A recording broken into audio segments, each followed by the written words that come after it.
ప్రపంచ మానవులారా, ఇజ్రాయేలీలు ఎవరో మీకు తెలుసా?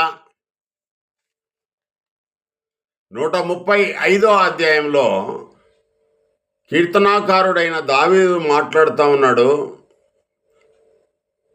4వ వచనము, యెహోవా తన కొరకు యాకోబును ఏర్పరచుకొనెను, తనకు స్వకీయధనముగా ఇజ్రాయేలును ఏర్పరచుకొనెను. యెహోవా గొప్పవాడనియో మన ప్రభు సమస్త దేవతల కంటే గొప్పవాడనియో నేనెరుగుదును అంటున్నాడు.